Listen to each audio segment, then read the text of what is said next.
Welcome back मेरे अजीजों।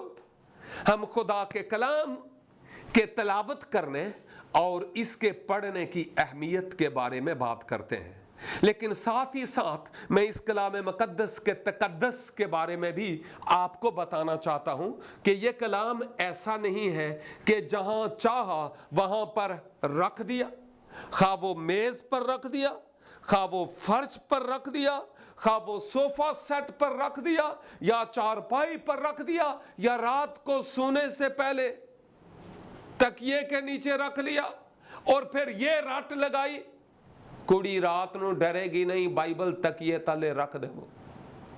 पता नहीं इस तरह की तालीमात हम कहां से लाते हैं। खुदा के कलाम में कहीं भी नहीं है कि तुम बाइबल मुकद्दस को तकिए के नीचे रखना तो रात को फिर तुम्हें बुरे बुरे ख्वाब नहीं आएंगे। कहीं भी नहीं लिखा हुआ। दाऊद ने कहीं भी नहीं कहा कि मैंने तेरे कलाम को तकिए के नीचे रख लिया ताकि मुझे पड़े से ख्वाब ना आए। उसने कहा, ऐ खुदा मैंने तेरे कलाम को अपने दिल में रख लिया ताकि तेरे खिलाफ गुनाह ना करूं। उन दिल विच ते ऐसी रखना नहीं ते किधरे ने किधरे ते रखना ही है, इसलिए हम तकिए के नीचे रख लेते हैं। और ये एक बिदत है, ये एक बुत परस्ती है, ये सही बात नहीं है, नहीं है। खुदा के कलाम को अगर दिल में नहीं रखा तो भले पूरे बेड पर आप इसको बिछा दें, कुछ फर्क नहीं पड़ेगा। खुदा के कलाम को अपने दिल में जगह देने से तब्दीली और इनकलाब आती है। दूसरी बात, जब आप इस खुदा के कलाम को लेते हैं तो आप जिस किसी चर्च जाते हैं या जहां कहीं आप हैं, जहां कहीं आप रहते हैं या किसी भी इबादत में आप जाएं, अगर आपके पास खुदा का कलाम है तो आप इस खुदा के कलाम को फर्श पर हाथ जोड़कर कहूंगा नहीं रखिएगा। अपने घर में इस खुदा के कलाम को आप सोफे पर या कुर्सी पर या चारपाई पर कभी नहीं रखिएगा। हर वो मकाम जहां आप तशरीफ रखते हैं, हर वो मकाम जहां आपके पांव पड़ सकते हैं, वहां खुदा के कलाम को रखने की कोशिश नहीं कीजिएगा, क्योंकि ये खुदा के मुंह की बातें हैं। खुदा के मुंह की बातें हैं और खुदा के मुंह की बातों को ऐसे नहीं रखा जाता जिस तौर पर हम करते हैं। मैं कई चर्चिज में ऐसा देखता हूं। मैं समझता हूं हमें इससे तौबा करने की जरूरत है। खुदा के कलाम को बेहतर मकाम पर रखने की जरूरत है।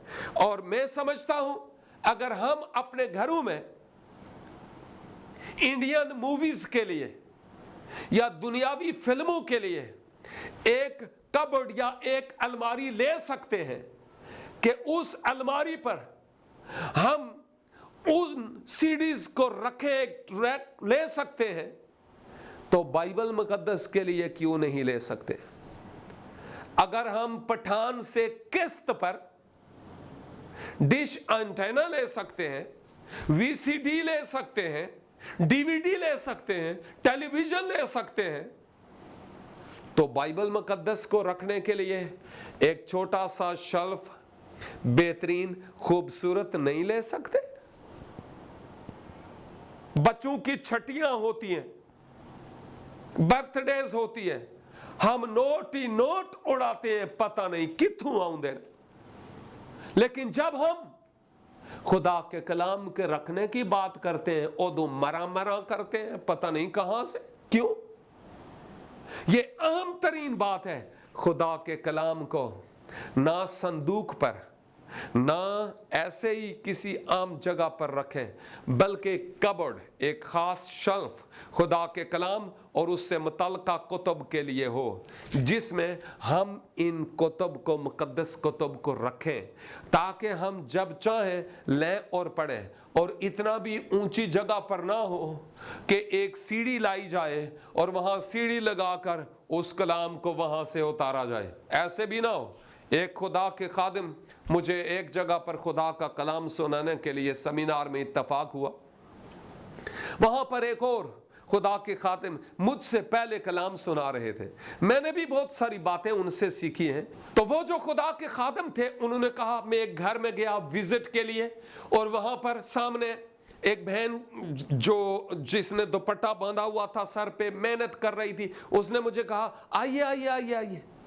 मैं गया और वो कहते हैं उस दरवाजे से दाखिल हुआ और लंबा सा कमरा था और वो सामने सोफा लगा हुआ था, और उस सोफे पर जाकर मैं बैठ गया।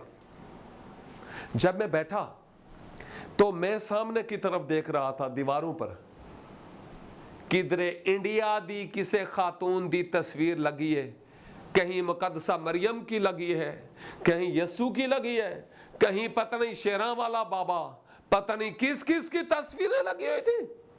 और फिर कहने लगे कि जब मेरी नजर पड़ी सामने दरवाजे के ऊपर 6 फुट का तो दरवाजा होता है, उससे 3 फुट और ऊपर एक पड़छत्ती सी बनी हुई थी, शेल्फ, और उसके ऊपर कोई चीज पड़ी थी यूं, और उसके ऊपर तिले गोटे वाला एक कपड़ा पड़ा हुआ था। कहने लगे मैं सोचता था एकड़ी शैव है। कहते हैं जब बाद में बहन पानी लेकर आई तो बहन से हाल अहवाल पूछने के बाद मैंने पूछा, बहन जी वो क्या रखा हुआ है? तो बहन ने मुंह के आगे दुपट्टा कर लिया, तो इस तरफ मुड़ के कहती है, पादरी साहब खुदा दा कलाम है। तो पादरी साहब ने कहा, मैं इन्ना लंबा जना, और मैं जब वहां पर देखता हूं अपने आप को, मैं वहां पर नहीं पहुंच सकता, तो बहन जी आप तो इतनी सारी हैं, आप उसको कैसे उतारती होंगी? आप इस कलाम को वहां से कैसे उतारते होंगे और पढ़ते होंगे? और उसकी डस्ट बता रही है कि कितना अरसा पहले इसको निकाला गया। आप कब पढ़ती है?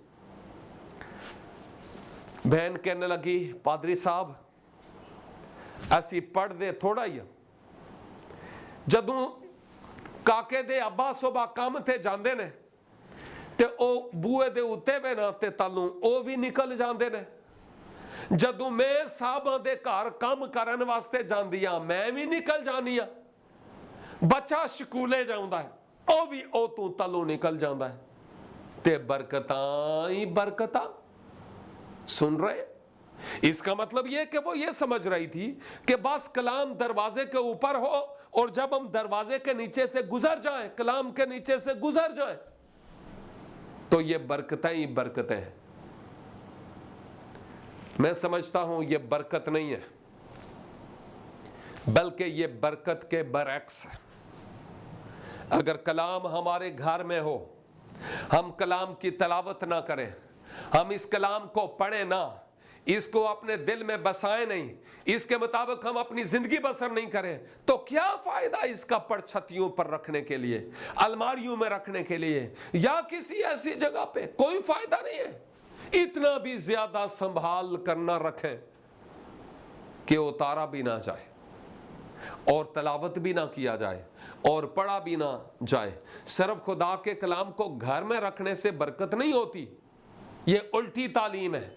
ओ जी हमारे घर में बाइबल नहीं तो बरकत नहीं है, बाइबल आएगी तो बरकत आएगी। बाइबल लाए और अलमारी में रख दी, सदियां थी और किसी ने पूछा नहीं, ये कोई बरकत नहीं है। ए देखो लो चंगा है, लाओ ही ना।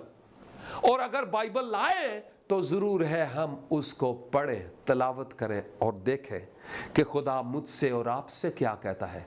मेरे कहने का मतलब यह है, खुदा का कलाम मेरे और आपके लिए चिरागे राह है।